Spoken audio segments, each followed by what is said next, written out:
大批导弹即将交付，印度给了菲律宾一个承诺，这不太妙啊！莫迪政府欲效仿美国，打造下一个乌克兰吗？各位好，欢迎来到康寻说。消息显示，在印度的帮助之下，菲律宾部分的士兵完成了布拉莫斯导弹的相关训练。据悉，完成训练的有21名菲律宾士兵，他们成为了菲军中首批具备该型反舰导弹操作资质的成员。那为此，获得了印军参谋长的亲自颁奖。然而，就是这一则消息让外界觉得有点不太妙。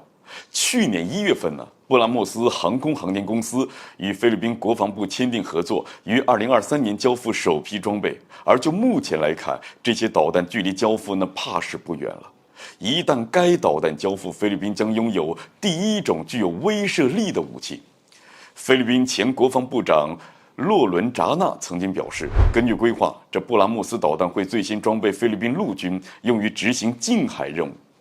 印度帮助菲律宾获得布拉莫斯导弹，起初外界只认为这是单纯的武器交易，但现在连猜都不用猜了。这印度方面传出消息，在今年内，菲律宾军方可能就靠这些导弹对南海方向的解放军舰队形成威胁，尤其是中国的航母。此前因为仁爱礁事件，中菲关系已经是高度紧张了。在这个时候，印度方面跑出来拱火，声称布拉莫斯导弹可以威胁到中国航母，这摆明了是在进一步加剧中菲之间的紧张。那从这个角度，就不免让人多想了。考虑到印度对中国的敌意，莫迪政府难不成是打算效仿美国，打造下一个乌克兰吗？那如果是这样的话，那此番印度给菲律宾能威胁中国航母的承诺，等于就是一个危险的信号。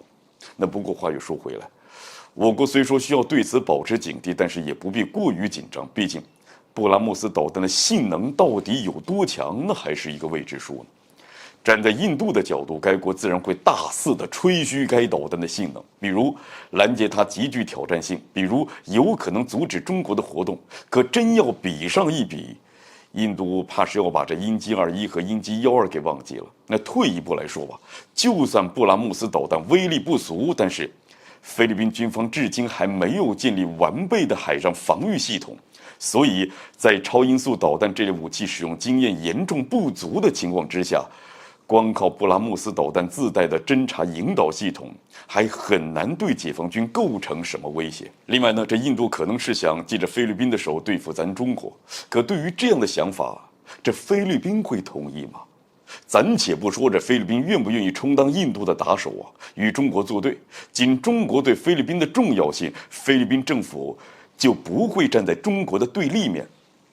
当然，这马克思或许也不是什么真正的铁杆亲华派，但是呢，他也不是什么铁杆亲美派。所以，即便马克思看上去更偏向于美国，包括允许美军进驻更多的菲律宾军事基地，但是与中国翻脸，估计这菲律宾还是不敢的。这毕竟，当前中菲合作的根本还是共同经济利益需求。奉劝这印度还是放弃这个不实的幻想。菲律宾不是乌克兰，这马克思也不像泽连斯基那样拎不清。好了，本期节目就进行到这儿，欢迎点赞转发，留下您的精彩评论。